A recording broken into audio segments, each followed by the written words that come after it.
RR ನಗರದಲ್ಲಿ ಆಣೆ ಪ್ರಮಾಣ ವಾರ್. ಡಿಕೆ ಬ್ರದರ್ಸ್ಗೆ ಶಾಸಕ ಮುನಿರತ್ನ ಸವಾಲ್.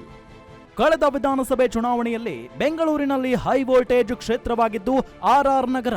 ಯಾಕಂದ್ರೆ ಬಿಜೆಪಿಯಿಂದ ಕಣಕ್ಕಿಳಿದಿದ್ದ ಮುನಿರತ್ನ ವಿರುದ್ಧ ಕಾಂಗ್ರೆಸ್ನಿಂದ ಮಹಿಳಾ ಅಭ್ಯರ್ಥಿ ಕುಸುಮಾ ಹನುಮಂತರಾಯಪ್ಪರನ್ನ ಅಖಾಡಕ್ಕೆ ಇಳಿಸಿದ್ರು. ಫಲಿತಾಂಶದ ವೇಳೆ ಇನ್ನೇನು ಕುಸುಮಾ ಗೆಲ್ತಾರೆ ಎಂದೇ ಹೇಳಲಾಗ್ತಿತ್ತು. ಅಷ್ಟರ ಮಟ್ಟಿಗೆ ಟಫ್ ಫೈಟ್ ನಡೆದಿತ್ತು.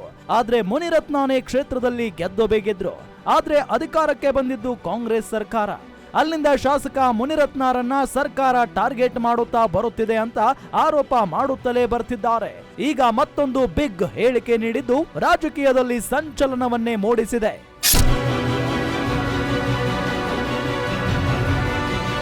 ಸದ್ಯ ಮುನಿರತ್ನ ವಿರುದ್ಧ ಅತ್ಯಾಚಾರ ಹಾಗೂ ಹನಿ ಟ್ರ್ಯಾಪ್ ಆರೋಪ ಕೇಳಿ ಬಂದಿತ್ತು.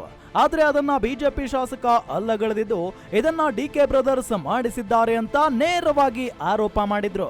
ಈಗ ಅದೇ ವಿಚಾರವನ್ನ ಮತ್ತೆ ಮಾತನಾಡಿದ್ದು ಕನಕಪುರ ಬ್ರದರ್ಸ್ಗೆ ನೇರವಾಗಿ ಸವಾಲ್ ಹಾಕಿದ್ದಾರೆ. ನಾನು ರೇಪ್ ಮಾಡಿಲ್ಲ, ಆದ್ರೆ ಡಿಕೆ ಶಿವಕುಮಾರ್ ಹಾಗೂ ಡಿಕೆ ಸುರೇಶ್ ಮಾಡಿದ್ದೇನೆ ಅಂತ ಹೇಳ್ತಾರೆ.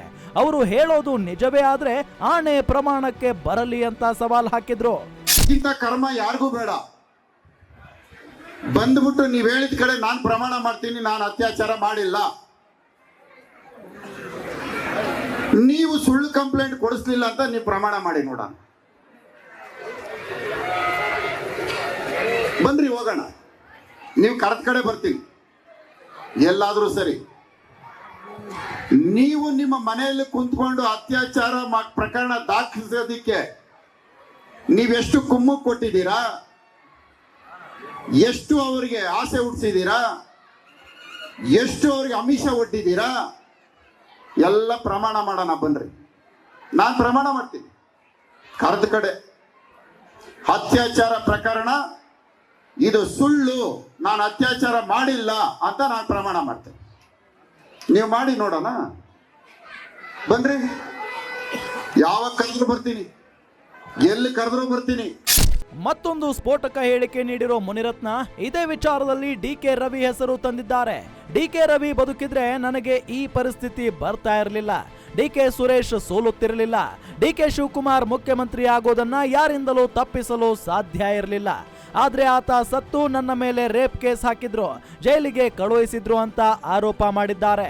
ಅಂದ್ರೆ ಕುಸುಮಾ ಡಿಕೆ ಬ್ರದರ್ಸ್ ಸಂಪರ್ಕಕ್ಕೆ ಬಂದ ಬಳಿಕ ನಮ್ಮ ನಡುವೆ ಭಿನ್ನಾಭಿಪ್ರಾಯಗಳು ಬಂದುವು ಅನ್ನೋದನ್ನ ಸಾರಿ ಹೇಳಿದ್ದಾರೆ.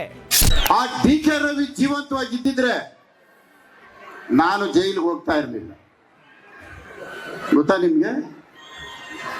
ಅವ್ರೊಬ್ಬರು ಜೀವಂತವಾಗಿದ್ರೆ ನಾನು ಜೈಲಿಗೆ ಹೋಗ್ತಾ ಇರಲಿಲ್ಲ. ನನ್ನ ಮೇಲೆ ಅತ್ಯಾಚಾರದ ಕೇಸ್ಗಳು ಹಾಕಕ್ಕಾಗ್ತಾ ಇರಲಿಲ್ಲ. ಅತ್ಯಾಚಾರ ಪ್ರಕರಣಗಳು ದಾಖಲು ಮಾಡಕ್ ಆಗ್ತಾ ಇರಲಿಲ್ಲ. ನಾನು ರೇಪ್ ಮಾಡಿದ್ದೀನಿ. ಏನಮ್ಮ ಹೆಣ್ಮಕ್ಳೇ, ನನ್ನ ಮೇಲೆ ಹಾಕಿರೋ ಕೇಸ್ ರೇಪ್ ಮಾಡಿದ್ದೀನಿ ಅಂತ. ನಾನು 25ನೇ ವರ್ಷಕ್ಕೆ ಕನ್ನಡ ಚಲನಚಿತ್ರ ನಿರ್ಮಾಪಕ. 25ನೇ ವಯಸ್ಸಿಗೆ ನಾನು ಪ್ರೊಡ್ಯೂಸರ್. 25ನೇ ವಯಸ್ಸಿಗೆ ನಾನು ಗಾಂಧಿನಗರದಲ್ಲಿ ಸಿನಿಮಾ ಮಾಡ್ತಾ ಇದ್ದವನು ಡಿಸ್ಟ್ರಿಬ್ಯೂಟರ್ ನಾನು. ಒಂದು ದಿನ ಒಂದು ಸಣ್ಣ ಕಪ್ಪು ಚುಕ್ಕೆ ಇಲ್ಲ, ಒಂದು ದಿನ ಸಣ್ಣ ಕಪ್ಪು ಚುಕ್ಕೆ ಇಲ್ಲ. ಅಲ್ಲದೆ ನಾನು ರೇಪ್ ಮಾಡಿಲ್ಲ ಅಂತ ಪ್ರಮಾಣ ಮಾಡಿದ್ದೀನಿ ಅಂತ ಅವರು ಹೇಳಿದ್ರೆ ಅವರು ಪ್ರಮಾಣ ಮಾಡಲಿ ಅಂತ ಹೇಳಿದ್ರು. ಒಟ್ನಲ್ಲಿ ರಾಜರಾಜೇಶ್ವರಿ ನಗರ ವಿಧಾನಸಭಾ ಕ್ಷೇತ್ರದ ರಾಜಕಾರಣ ಆಣೆ ಪ್ರಮಾಣಕ್ಕೆ ಬಂದು ನಿಂತಿದೆ.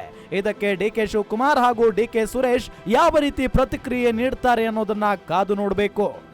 Maruti Pavagada, political bureau, guarantee news. Guarantee news, ಸುದ್ದಿ ಖಚಿತ, ನ್ಯಾಯ ನಿಶ್ಚಿತ.